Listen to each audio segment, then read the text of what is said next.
sexy dancing, plastic surgery, and a story that makes me happy I didn't pursue a career as an adult webcam model. Netflix's latest Korean drama that doesn't have the word squid in it is a brutal portrayal of love, revenge, and the dangers of parasocial relationships. In this video, we'll be taking a deep dive into Mask Girl, its ending, and some of the details you missed along the way. But before we begin, make sure to donate all your heart pangs by clicking the like and subscribe button to appease my last remaining serotonin. Meet Mask Girl, aka Kim Mo-mi, a girl who grew up with dreams of becoming a famous star loved by all. There's just one problem: she's terribly ugly. 그 얼굴로 가수를 한다고. Bullied by her classmates and even her mom, Mask Girl retreats into a seemingly mundane life, falling for her handsome boss who photoshops his abs, Mr. Park. But Mask Girl has a double life. When she comes home from work, she dons the mask to become the #1 viewed performer on Pang TV, an online platform where men can interact with women and live out their parasocial fantasies. There she becomes that star she always dreamt she would be. There she is desired for her looks, something she never gets in the real world. But Mask Girl's life is soon to come crashing down with the introduction of Ju Oh-nam. Like Mask Girl, Oh-nam grew up bullied for his looks and constantly berated by his mother. He retreated more and more into himself, becoming a loner who sought companionship online. There he met Mask Girl, becoming her #1 fan. And little do both of them know, but they work together in the same office. Growing up, Oh-nam was so afraid of girls, he'd never look them in the eye, so instead he focused on their hands, and one day at work notices something about Mo-mi. She has identical moles on each hand and green-colored nail polish, the same that Mask Girl has. This only fuels his obsession as he has visions of professing his love to her, and also getting a BJ. But both their lives are about to change when Mask Girl ends up defending herself on a date from a horny fan who slips off a waterbed and bashes his head against the counter. Now Mask Girl thinks this guy's dead, and Oh-nam, who had been stalking her, offers to help dispose of the body. But what Mask Girl doesn't know is that he isn't dead, and when he regains consciousness, Oh-nam viciously finishes the job. This whole event is too much for Mask Girl to deal with, and she decides to skip town, which Oh-nam does not want. He begs her not to leave, but when she accuses him of being like all the other weird stalker dudes, he forces himself upon her. This is where Mask Girl commits her first real murder, and it's revealed that she's had her face surgically altered to start a new life on her own. A new life where she can be what she's always wanted, pretty in the real world. This is where the story really begins. As we begin the final episode, we fast forward 14 years to find Mask Girl in prison. 2 years after the murder of Oh-nam, she was captured and found guilty. She finally got to be that big star she always dreamed of. 인기 스타네, 인기 스타.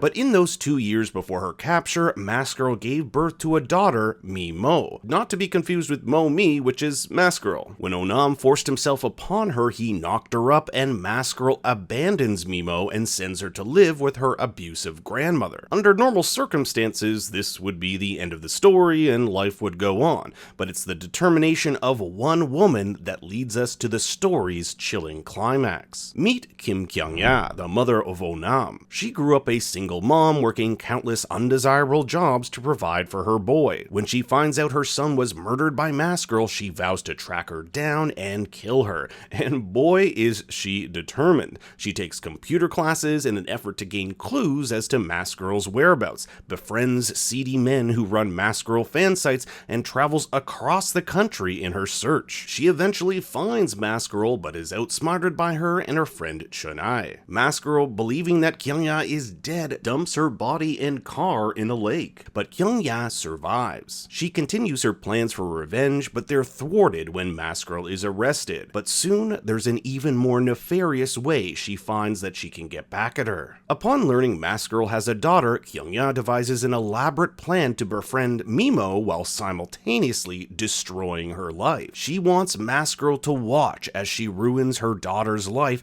just like Mask Girl ruined her son's. This involves Kyung-ya getting getting plastic surgery herself and becoming this grandmother figure to Mimo to gain her trust. Mimo even ends up running away with her to her home up in the mountains. When Kyungya comes to prison and reveals that she's still alive to her, she knows that her daughter's life is in danger, so she finds a way to escape by offering to give up her kidney to the daughter of an influential inmate who holds sway over the warden. And during the day of the surgery, Mask Girl escapes from the hospital window and commandeers a vehicle to save her daughter. At the same time, Kyungya has drugged Mimo and plans to record her death and send it to Mask Girl as a final act of revenge. Luckily, Mask Girl's mother and Mimo's friend Yi Chun have pieced together that Mimo has run off with Kyungya and that this old lady could pose a serious threat to Mimo's safety. So what happens is a convergence of several characters all descending upon Kyungya's home in an epic finale. When Mimo awakens from being drugged, she can't believe what's happening. The one person she's trusted in her life has turned against her, and she doesn't understand that Kyungya is doing this as an act of revenge. There's even a fun moment where a police officer arrives and takes a look around the house, but Kyungya has built this hidden underground cell. Mask Girl's mom is the first to arrive, resulting in the two grannies going at it, but unfortunately for her, she's killed by a pair of scissors. Her last words are, "I'm sorry," no doubt an apology for the way she treated her daughter her entire life. It's Mask Girl herself who saves Mimo and Yi Chun, and she fights Kyungya to the death, emerging victorious from the cellar. But Kyungya basically has 100 lives, she's like a Terminator,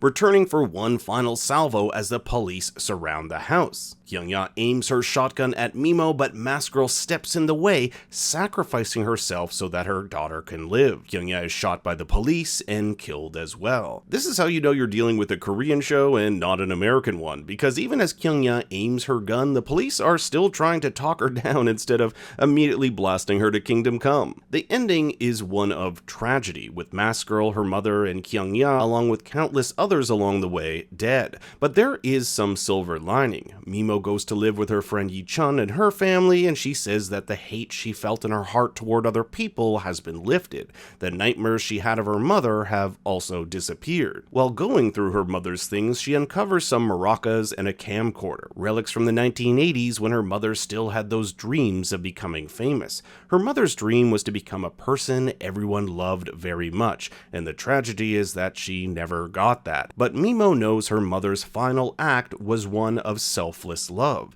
Even though the world was cruel to her, she still found a way for love to persevere. Mask Girl shows us the power of love by depicting the two extremes people can go while fueled by it. In an act of love for her son, Kyungya seeks revenge, while in an act of love for her daughter, Mask Girl sacrifices herself. But Mask Girl is also the story of generational trauma. We have parents passing on their abuse to their children and them taking it out on others. In one of Mask Girl's prison letters, it even asks, is violence genetic? While violence may not necessarily be genetic, Mask Girl shows us that it can definitely be learned, and that hate, which fuels violence, can be healed. But what did you think of Mask Girl's tragic ending? I want to hear your thoughts in the comments below. Thanks for watching, please be sure to like and subscribe, and for more bad takes you can follow me on Twitter and Instagram at ThinkStoryYT. Until next time, remember...